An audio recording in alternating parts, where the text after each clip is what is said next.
अब हम शुरू करते हैं फिजिक्स। Let's start physics. अब फिजिक्स को पढ़ना कैसे है ना, वो दो तीन बातें सुनिए। फिजिक्स में ना दो चीजें होती है, एक होता है कंसेप्ट और एक होता है न्यूमेरिकल। दोनों बातों के लिए क्या क्या ध्यान रखना, सुनना। पूरे दर्द तुम्हारे जो फिजिक्स के है ना, वो कहां छुपा हुआ है मैं बता देता हूं, सुनना ध्यान से।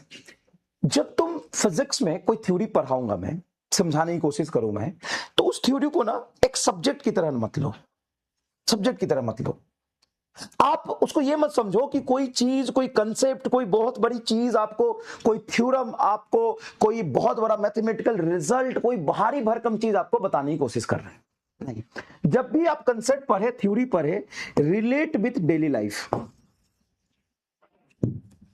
Relate with daily life. Daily life मतलब मैं ये कह रहा हूं कि अपने आसपास में उस चीजों को होते हुए देखो। कोई भी चीज, जैसे तुम एसएचएम पढ़ रहे हो, तो एसएचएम में भाई बॉल ऐसे ऐसे घूमेगा ना, तुम नहीं देखो बॉल घूमते हुए। रोटेशन तुम पढ़, रोटेशन में चक्का घूमता है, तो तुम साइकिल का चक्का घूमते हुए जीवन में कभी नहीं देखे। लो, जब उसने फोर्स लगाते हैं तो फोर्स तुम पे नहीं लगा कभी। तुम्हारे पास 10 चीजें, उस पर फोर्स लगाओ, धक्का मारो। एक दो ब्लॉक रखा है, एक ब्लॉक पे धक्का मारो, तो सच में 2 ब्लॉक रख के उस पर धक्का मारो। तो जब भी आप फिजिक्स पढ़ रहे हो ना, तो उसको डेली लाइफ से रिलेट करके विजुअलाइज करो। मतलब आइंस्टाइन साहब ने कहा था, एग्जैक्टली मुझे नाम नहीं याद है, आइंस्टाइन साहब ने कहा था, knowledge is imagination is more important than visualization. Knowledge is more important, imagination is more important than knowledge. Imagination is more important than knowledge. Imagination is more important than knowledge. आप कितना relate कर सकते हो, कितना सोच सकते हो, कितना विजुअलाइज कर सकते हो, ये बहुत बहुत बहुत ज्यादा इंपॉर्टेंट है। तो हमेशा कंसेप्ट पढ़ते समय आप कंसेप्ट को अपने दिमाग पर लोड मत लेने दीजिए, आप उसको डेली लाइफ से रिलेट करिए। हम भी आपको डेली लाइफ से रिलेट करके ही पढ़ाएंगे, सिखाने की कोशिश करेंगे। मतलब चीजों को सिर्फ ये मत देखिए मास्टर पढ़ा रहा है, चीजों को इमेजिन करिए, इमेजिन करने की कोशिश करिए, उसको विजुअलाइज करने की कोशिश करिए। ठीक है, हमेशा और हमेशा कोशिश करिए प्लीज। ठीक है ना, ठीक है ना, आगे समझिए। अब न्यूमेरिकल की बात है। अब न्यूमेरिकल में कभी भी सोच के आंसर नहीं देना, नो इमेजिनेशन। सर आपने तो बोला इमेजिनेशन, नो इमेजिनेशन। प्रॉब्लम क्या है, बच्चा सोचता है फिजिक्स तो बहुत खेल की चीज है। हाँ, फिजिक्स बहुत खेल की चीज है। तो फिजिक्स में तुम सोच लेते एकदम ऐसे हो रहा है, हाँ एकदम सोच लीजिए, वैसे रिलेट करिए, सोचिए, मजे लीजिए, है ना, डेली लाइफ से रिलेट करके एंजॉय करिए, इसको एंजॉय करिए।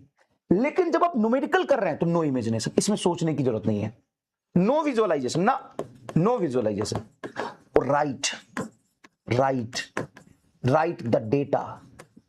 Right the data, solve every step. भाई मेरे अपने शब्दों में ना इसको लिख के ना दीवार पे चिपका लो। ये एटीट्यूड में चेंज तुम्हारे अंदर ग्रेजुअली आएगा, क्योंकि हम सब बायो हैं, हम बायो समाज के लोग हैं। हमारी जो सोच है, हमारी जो एक्शन है वो अलग है। बायो क्या होता है, चलिए मैं क्लियर कर दूं, what is bio is nothing but एक सोच। तुम इसको बायोलॉजी से रिलेट करते हो, बुरा मान जाते हो, इसलिए मैं बोल नहीं पाता हूं। कभी मेरे बोलने का टोन ऐसा होता है कि तुमको बुरा लगता है, लेकिन प्लीज उसको समझो, बोलने के टोन से क्या है यार, तुम पढ़ने आए हो, कौन सा तुम बुरा मानने आए हो। आधे लोग तो यहाँ पे बुरा मानने के लिए बैठे हैं, हमको ऐसे कैसे बोल दिया, हमको बायो कैसे बोला। बायो का मतलब है ही नहीं कि मैं तुम्हारा किसी सब्जेक्ट से रिलेट कर रहा हूं। मैं हमेशा कहता हूं कि बायो वो महान ग्रंथ है जो रामायण, महाभारत, कुरान और बाइबल के जस्ट बाद आता है ग्रंथ। फिजिक्स और साइकोलॉजी और हिंदी और कॉमर्स और केमिस्ट्री की कोई औकात है कि बायो से तुलना हो। बायो यहां है, देखो रामायण, महाभारत, कुरान और बाइबल यहां है, तो बायोलॉजी यहां है, और बाकी सब्जेक्ट तो नीचे जमीन पे लेटे हुए हैं। बायोलॉजी यहां है, बाकी सब्जेक्ट नीचे जमीन पे लेटे हुए हैं। समझो मेरी बात, समझो, अरे फैला दो इस बात को। क्या सुनो, रामायण, महाभारत, कुरान, बाइबल का अगर दर्जा ये है तो बायोलॉजी का दर्जा ये है, उससे जस्ट थोड़ा सा ही नीचे। बाकी physics, chemistry, physics, chemistry, math, history, zoology, sorry यार फिर गड़बड़ हो गया, फिर से सुनो। अगर अगर रामायण, महाभारत, कुरान और बाइबल का दर्जा ये है, तो बायोलॉजी का दर्जा जस्ट इससे थोड़ा ही नीचे, उन महान ग्रंथों से उनकी तुलना की जा सकती है, उससे थोड़ा ही नीचे, क्योंकि उसमें देखो कितने लाइफ के बारे में पढ़ते हैं, बॉडी पार्ट के बारे में पढ़ते हैं, इवोल्यूशन के बारे में पढ़ते हैं, बहुत इंपॉर्टेंट है। उसके बाद जितने बचे, physics, math, chemistry, Hindi, history, geography, English, जितने बचे, संस्कृत, जो भी बचा, वो सब नीचे जमीन पे लेटा हुआ है, उसकी कोई औकात नहीं। बायोलॉजी के सामने किसी कोई औकात नहीं। बायोलॉजी पढ़ने का सौभाग्य सिर्फ उसी को प्राप्त होता है जिसने पिछले हजारों जन्मों में पुण्य कार्य किए। ऐसे कोई भी बायोलॉजी नहीं पढ़ सकता, कोई भी नहीं पढ़ सकता मुंह उठा के बायोलॉजी। हाँ, फिजिक्स कोई भी पढ़ सकता है, केमिस्ट्री कोई भी गहरा पढ़ सकता है, कोई भी गहरा पढ़ा सकता है, लेकिन बायोलॉजी वही पढ़ा सकता है, वही पढ़ सकता है जिसने अपने हजारों लाखों वर्षों जन्म में कोई पुण्य कार्य किया हो, भगवान की आराधना किया हो, बहुत ईमानदारी से मेहनत किया हो।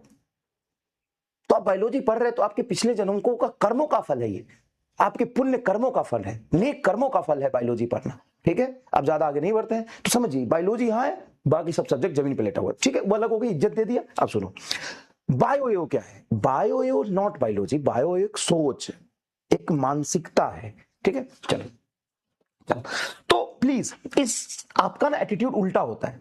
जब आप पढ़ते हो तो समझते हो कि हम ये पढ़ रहे हैं, हम ये सीख रहे हैं, हमको ये पढ़ना है, ध्यान से फोकस करते हैं, इमेजिनेशन नहीं करते। लेकिन जब आप न्यूमेरिकल करते हो तो सवाल देख के सोचते अच्छा ये ऐसे है तो ऐसे हो जाएगा, सीधा टिक कर दिया। चलिए, तो ध्यान से सुनिएगा कि जब भी आप कंसेप्ट पढ़ रहे हैं,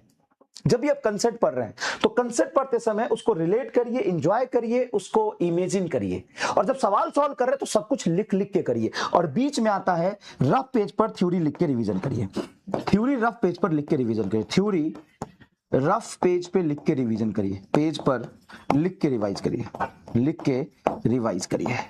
ठीक है भाई, बाकी 100% एनसीईआरटी और 100% नीट का सिलेबस, एक एक वर्ड काउंट कर लेना, सब कुछ तुम्हारे नोट्स में होगा, ये मेरी गारंटी है। 100% एनसीईआरटी, 100% एनटीए का सिलेबस, हर चीज तुम्हारे नोट्स में होगा। जेईई मेन तुमको मैं संघर्ष असाइनमेंट में क्लास में 100% करा दूंगा। नीट की पीवाईक्यू की कोई बात ही नहीं होगी, वो ऑलरेडी तुम्हारा, जब भी तुम खोल के देखोगे चैप्टर कंप्लीट होने के बाद, एक सवाल तुमको नया नहीं लगेगा, बोलोगे सब क्लास से है। जे एडवांस के पीवाईक्यू कोशिश करूंगा कुछ अच्छा थ्योरेटिकल कंसेप्चुअल क्लास में कर दूं, जो न्यूमेरिकली टफ है वो संघर्ष असाइनमेंट में करा दूंगा। 70 से 80% जे एडवांस तुम्हें करने लायक बना दूंगा, ये मेरा वादा है। लेकिन चलूंगा एकदम बेसिक से, नीट कराऊंगा, जेईई मेन कराऊंगा, एडवांस कोशिश करूंगा, क्योंकि समय बहुत कम है। समय अगर दो तो मैं सारा एडवांस ही पढ़ा दूं तुम्हें, समय थोड़ा कम है, लेकिन मैं सीक्वेंस में चलता रहूंगा। ठीक है, और पूरा हर एक चैप्टर सीक्वेंस में पढ़ाऊंगा, सारे चैप्टर सीक्वेंस में पढ़ाऊंगा। ठीक है, क्योंकि नीट का ना रिक्वायरमेंट अलग है। अगर मैं इलेक्ट्रोस्टैट के बाद ग्रेविटेशन पढ़ाता हूं, कि पहले ग्रेविटेशन नहीं पढ़ाऊंगा, इलेक्ट्रोस्टैट से रिलेटेड है, तो मुझे बताओ, ग्रेविटेशन में एस्केप वेलोसिटी पढ़ते हैं, इलेक्ट्रोस्टैट में कहां एस्केप वेलोसिटी है? ग्रेविटेशन में केपलर्स लॉ है, इलेक्ट्रोस्टैट में कहां केपलर्स लॉ है? ग्रेविटेशन में हम पढ़ते हैं हाँ कुछ चीजें हैं जैसे ग्रेविटेशनल फोर्स, ग्रेविटेशनल पोटेंशियल, तो डेफिनेशन रिलेटेड है बस। तो ग्रेविटेशन पढ़ के इलेक्ट्रोस्टैट पढ़ोगे तो उसमें मदद होगी, इलेक्ट्रोस्टैट पढ़ के ग्रेविटेशन पढ़ोगे उसमें मदद होगी। लेकिन वहां पे ऑर्बिटल वेलोसिटी है, कहां इलेक्ट्रोस्टैट में ऑर्बिटल वेलोसिटी है? हाँ है, एक चार्ज रख दे, उसके आसपास चार्ज घूमेगा, लेकिन उसमें वेरिएशन नहीं है जितना ग्रेविटेशन में। अच्छा, ग्रेविटेशन में एक्सीलरेशन ड्यू टू ग्रेविटी है, कहां इलेक्ट्रोस्टैट में एक्सीलरेशन ड्यू टू ग्रेविटी? मेरी समझना, मेरी बात समझना, नीट का रिक्वायरमेंट और नीट की साइकोलॉजी और नीट के क्वेश्चन पूछने का तरीका बिल्कुल अलग है। आप कहोगे हम इलेक्ट्रोस्टैट पढ़ेंगे तब ग्रेविटेशन पढ़ेंगे ना, तो अच्छा है, ये सीक्वेंस जरूरी है, उसके बाद ही हम समझ सकते हो, तब नहीं समझ सकते। मेरी बात सुनिए, जितना फायदा इलेक्ट्रोस्टैट पढ़ने के बाद ग्रेविटेशन पढ़ने से होता है, उतना ही फायदा ग्रेविटेशन पढ़ने से इलेक्ट्रोस्टैट होता है। और 20-30% सिलेबस सेम है, टॉपिक सेम है, पढ़ने का तरीका सेम है, 70% अलग है। Acceleration due to gravity match करता है कि बताना कितने variation acceleration due to gravity में है, इलेक्ट्रोस्टैट में है, बताना, बोल बोल, है दिमाग बुद्धि तो बोल, केपलर्स लॉ है क्या, इसके वेलोसिटी है क्या, बोलना, कि मूर्ख ही रहेगा, बोलना। और वो 20-30% ग्रेविटेशन के बाद तो सीक्वेंस में पढ़ने से फायदा ये होता है कि थोड़ा पढ़ना ठीक रहता है, रिलेटेबल रहता है। उसके बाद जब आप रिवाइज करते हो, जब समेटने की कोशिश करते हो, तो फायदा रहता है। ऐसी भी कह रहा है, मतलब क्वेश्चन ज्यादा प्रैक्टिस के लिए ऐसी भी कह रहा है, ऐसा है मैं चैप्टर खत्म कर दूंगा, उसके बाद एससीबी की तुमको पीडीएफ दे दूंगा, उसमें से तुम मैच करके देख लेना, 70% क्वेश्चन क्लास में डिस्कस होगा, 70 से 80%।